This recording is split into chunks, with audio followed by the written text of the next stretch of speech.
ओम शांति।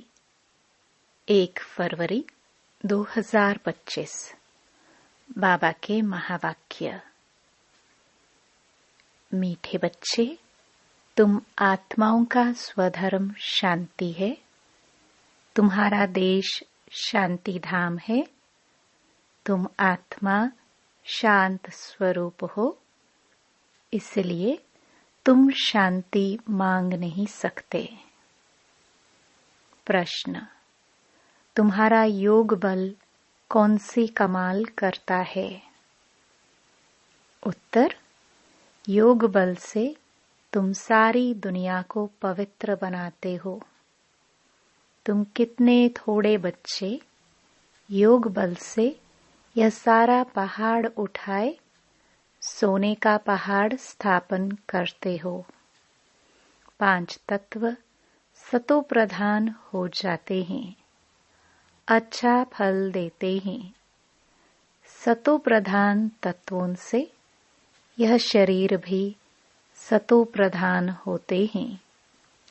वहाँ के फल भी बहुत बड़े बड़े स्वादिष्ट होते हैं।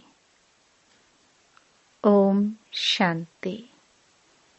जब ओम शांति कहा जाता है तो बहुत खुशी होनी चाहिए, क्योंकि वास्तव में आत्मा है ही शांत स्वरूप। उसका स्वधर्म ही शांत है। इस पर सन्यासी भी कहते हैं, शांति का तो तुम्हारे गले में हार पड़ा है। शांति को बाहर कहाँ ढूंढते हो? आत्मा स्वतः शांत स्वरूप है। इस शरीर में पाठ बजाने आना पड़ता है। आत्मा सदा शांत रहे तो कर्म कैसे करेगी? कर्म तो करना ही है। हाँ, शांति धाम में आत्माएं शांत रहती हैं। वहाँ शरीर है नहीं। यह कोई भी सन्यासी आदि नहीं समझते कि हम आत्मा है, शांति धाम में रहने वाली हैं। बच्चों को समझाया गया है, शांति धाम हमारा देश है। फिर हम सुख धाम में आकर पाठ बजाते हैं। फिर रावण राज्य होता है दुख धाम में। यह 84 जन्मों की कहानी है। भगवानुवाच है ना अर्जुन प्रति कि तुम अपने जन्मों को नहीं जानते हो। एक को क्यों कहते हैं? क्योंकि एक की गारंटी है। इन राधे कृष्ण की तो गारंटी है ना, तो इनको ही कहते हैं। यह बाप भी जानते हैं, बच्चे भी जानते हैं कि यह जो सब बच्चे हैं सब तो 84 जन्म लेने वाले नहीं हैं। कोई बीच में आएंगे, कोई अंत में आएंगे। इनकी तो सर्टेन है। इनको कहते हैं, हे बच्चे, तो यह अर्जुन हुआ ना, रथ पर बैठा है ना। बच्चे खुद भी समझ सकते हैं, हम जन्म कैसे लेंगे? सर्विस ही नहीं करते हैं तो सतयुग नई दुनिया में पहले कैसे आएंगे? इनकी तकदीर कहाँ है? पीछे जो जन्म लेंगे उनके लिए तो पुराना घर होता जाएगा ना। मैं इनके लिए कहता हूँ जिनके लिए तुमको भी सर्टेन है।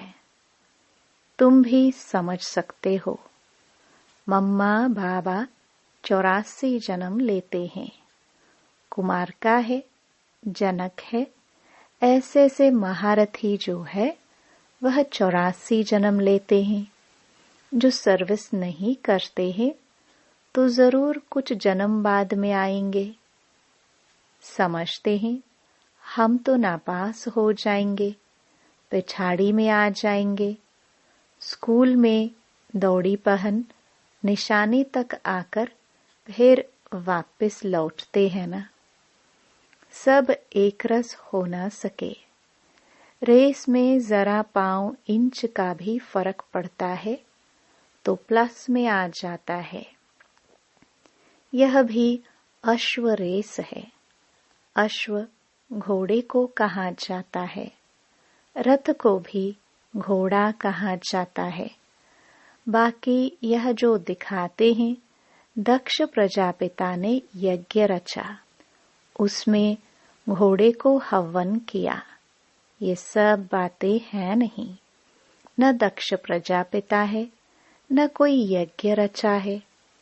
पुस्तकों में भक्ति मार्ग की कितनी दंत कथाएं हैं, उनका नाम ही कथा है।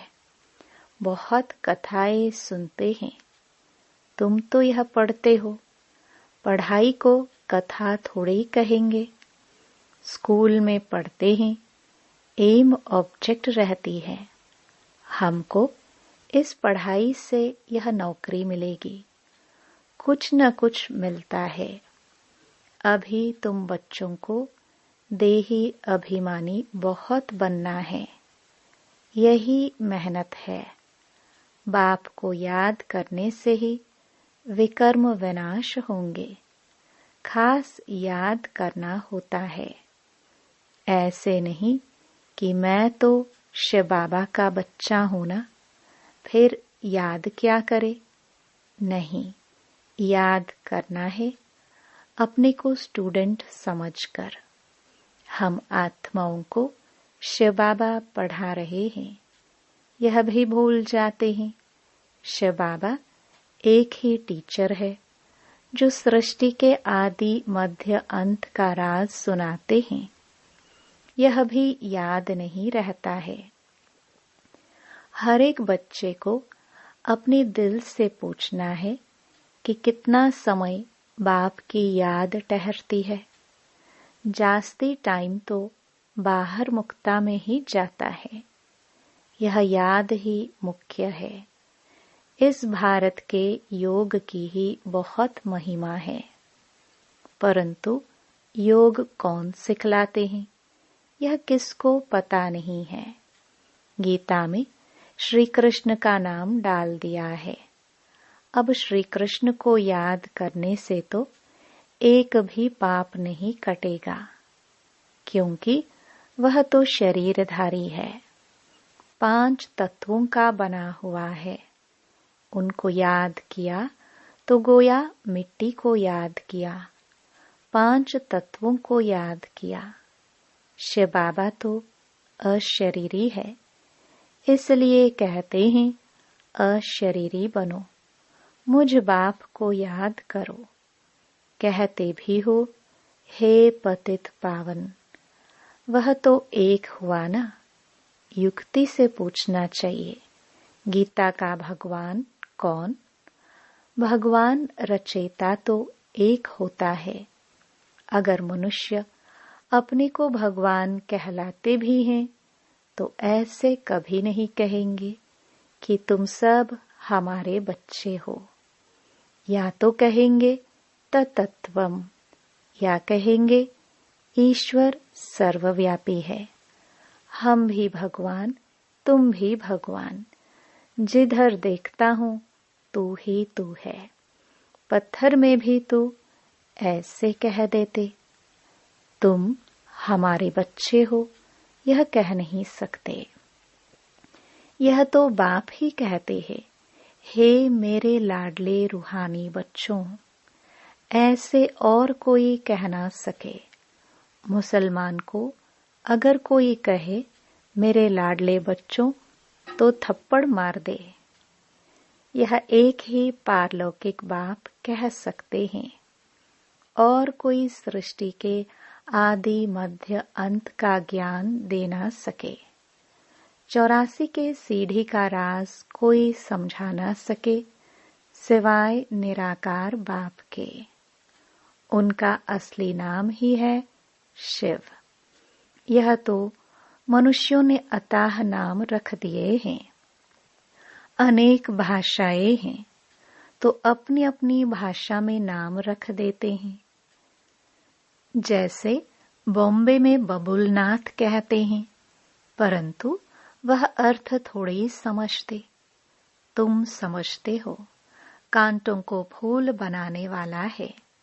भारत में शिव बाबा के हजारों नाम होंगे, अर्थ कुछ नहीं जानते। बाप बच्चों को ही समझाते हैं, उसमें भी माताओं को बाबा जास्ती आगे करते हैं।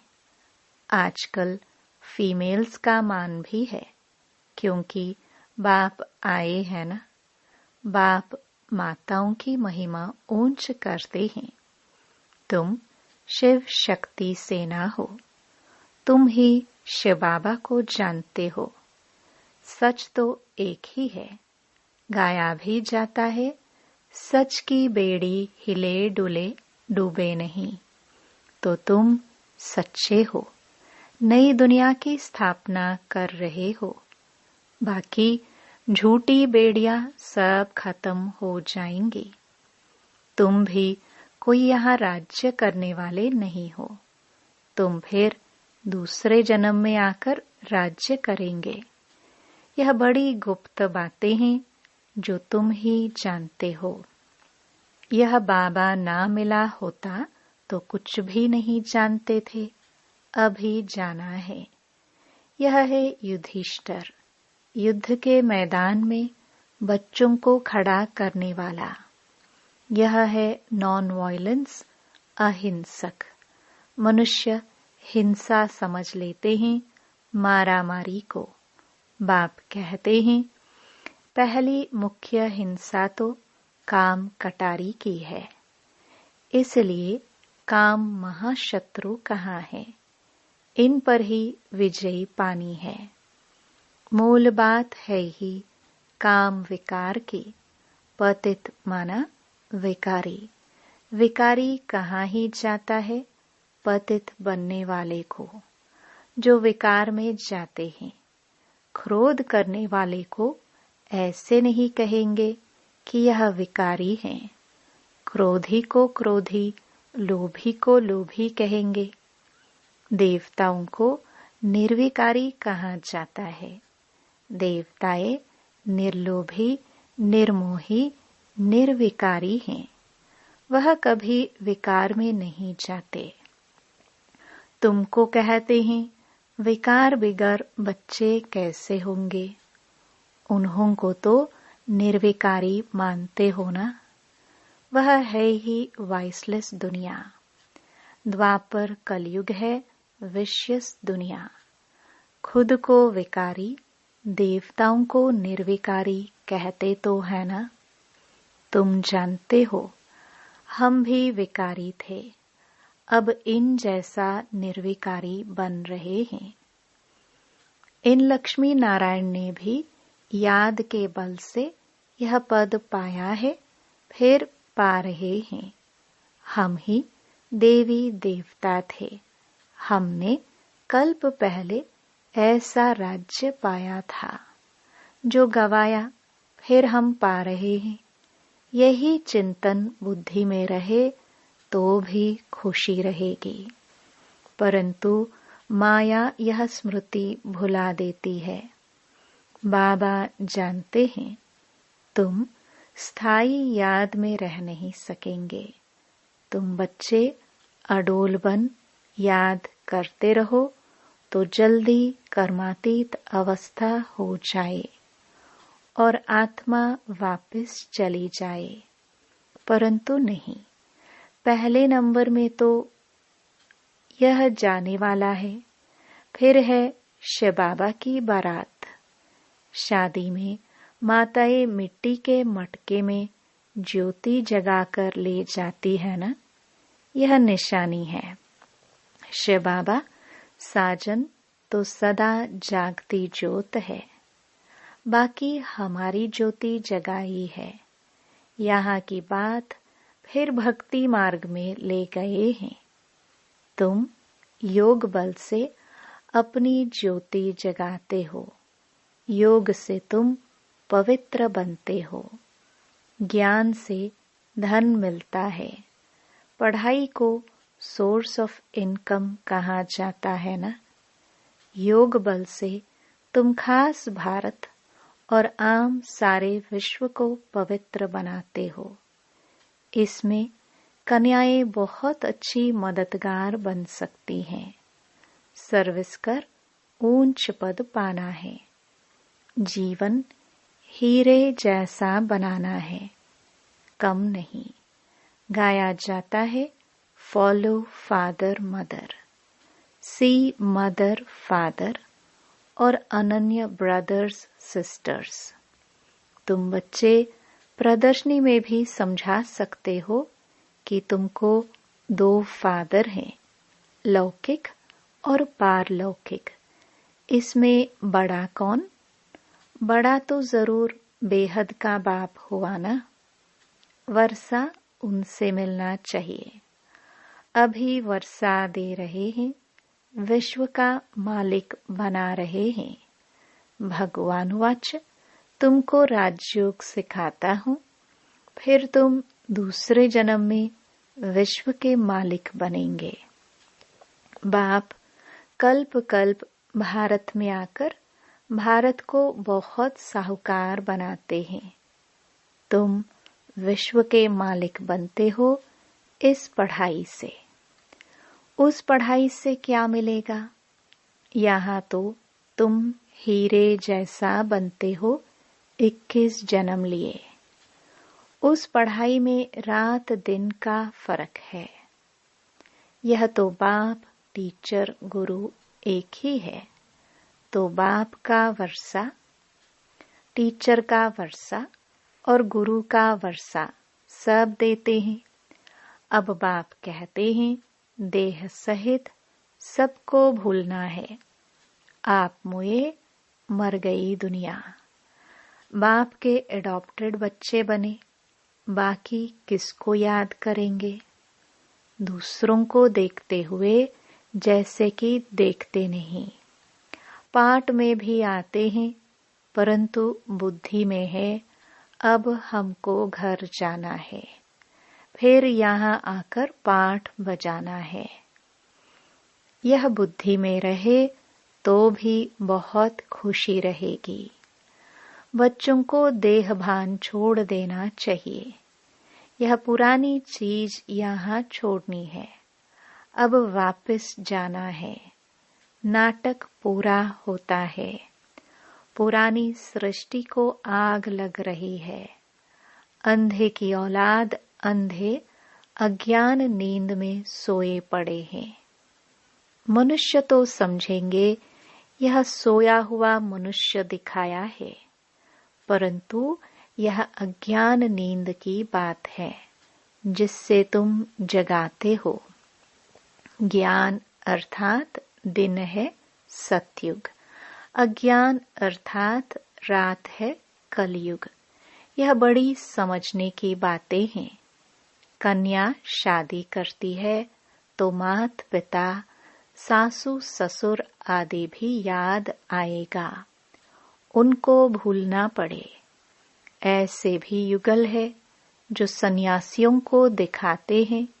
हम युगल बनकर कभी विकार में नहीं जाते हैं। ज्ञान तलवार बीच में है। बाप का फरमान है पवित्र रहना है। देखो रमेश उषा है, कभी भी पतित नहीं बने हैं। यह डर है अगर हम पतित बने तो 21 जन्मों की राजाई खत्म हो जाएगी, देवाला मार देंगे। ऐसे कोई कोई फेल हो पड़ते हैं। गांधर्वी विवाह का नाम तो है ना। तुम जानते हो पवित्र रहने से पद बहुत ऊंच मिलेगा। एक जन्म के लिए पवित्र बनना है। योग बल से कर्मेंद्रियों पर भी कंट्रोल आ जाता है। योग बल से तुम सारी दुनिया को पवित्र बनाते हो।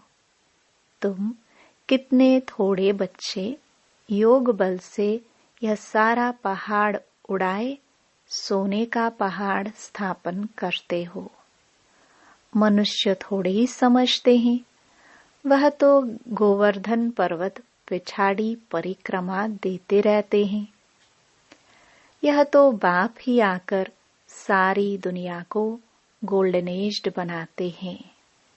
ऐसे नहीं कि हिमालय कोई सोने का हो जाएगा। वहां तो सोने की खानियां भरतू हो जाएंगी। 5 तत्व सतो प्रधान है, फल भी अच्छा देते हैं। सतो प्रधान तत्वों से यह शरीर भी सतो प्रधान होते हैं। वहां के फल भी बहुत बड़े बड़े स्वादिष्ट होते हैं। नाम ही है स्वर्ग। तो अपने को आत्मा समझ बाप को याद करने से ही विकार छूटेंगे। देह अभिमान आने से विकार की चेष्टा होती है। योगी कभी विकार में नहीं जाएंगे। ज्ञान बल तो है, परंतु योगी नहीं होगा तो गिर पड़ेगा। जैसे पूछा जाता है पुरुषार्थ बड़ा या प्रारब्ध, तो कहते हैं पुरुषार्थ बड़ा। वैसे इसमें कहेंगे योग बड़ा। योग से ही पतित से पावन बनते हैं। अब तुम बच्चे तो कहेंगे हम बेहद के बाप से पढ़ेंगे। मनुष्य से पढ़ने से क्या मिलेगा? मास में क्या कमाई होगी? यह तुम एक एक रतन धारण करते हो। यह है लाखों रुपयों के। वहां पैसे की गिनती नहीं की जाती। अनगिनत धन होता है। सबको अपनी अपनी खेतियां आदि होती हैं। अब बाप कहते हैं हम तुमको राजयोग सिखलाते हैं। यह है एम ऑब्जेक्ट। पुरुषार्थ करके ऊंच बनना है। राजधानी स्थापन हो रही है। इन लक्ष्मी नारायण ने कैसे प्रारब्ध पाई? इनकी प्रारब्ध को जान गए तो बाकी क्या चाहिए? अभी तुम जानते हो। कल्प 5000 वर्ष बाद बाप आते हैं। आकर भारत को स्वर्ग बनाते हैं। तो बच्चों को सर्विस करने का उमंग होना चाहिए। जब तक कोई को रास्ता नहीं बताया है, खाना नहीं खाएंगे। इतना उल्लास उमंग हो तब ऊंच पद पा सकते हैं। अच्छा, मीठे मीठे सिखिलदे बच्चों प्रति मात पिता बाप दादा का याद प्यार और गुड मॉर्निंग। रूहानी बाप की रूहानी बच्चों को नमस्ते। धारणा के लिए मुख्य सार। पहला, ईश्वरीय सर्विस कर अपना जीवन 21 जन्मों के लिए हीरे जैसा बनाना है। माता पिता और अनन्य भाई बहनों को ही फॉलो करना है। दूसरा, कर्मातीत अवस्था बनाने के लिए देह सहित सबको भूलना है। अपनी याद अडोल और स्थायी बनानी है। देवताओं जैसा निर्लोभी, निर्मोही, निर्विकारी बनना है। वरदान, तड़फती हुई आत्माओं को 1 सेकंड में गति सद्गति देने वाले मास्टर दाता भव। जैसे स्थूल सीजन का इंतजाम करते हो, सेवाधारी सामग्री सब तैयार करते हो जिससे किसी को कोई तकलीफ न हो, समय व्यर्थ न जाए। ऐसे ही अब सर्व आत्माओं की गति सद्गति करने की अंतिम सीजन आने वाली है। तड़पती हुई आत्माओं को क्यू में खड़ा करने का कष्ट नहीं देना है। आते जाए और लेते जाए, इसके लिए एवर रेडी बनो। पुरुषार्थी जीवन में रहने से ऊपर अब दातापन की स्थिति में रहो। हर संकल्प, हर सेकंड में मास्टर दाता बन करके चलो। स्लोगन: हजूर को बुद्धि में हाजिर रखो तो सर्व प्राप्तियां जी हजूर करेंगी। अव्यक्त इशारे: एकांत प्रिय बनो, एकता और एकाग्रता को अपनाओ। एकता के साथ एकांत प्रिय बनना है। एकांत प्रिय वह होगा जिनका अनेक तरफ से बुद्धि योग टूटा हुआ होगा और एक का ही प्रिय होगा। एक प्रिय होने कारण एक की ही याद में रह सकता। एकांत प्रिय अर्थात एक के सिवाय दूसरा ना कोई। सर्व संबंध, सर्व रसनाएं एक से लेने वाला ही एकांत प्रिय हो सकता है। ओम शांति।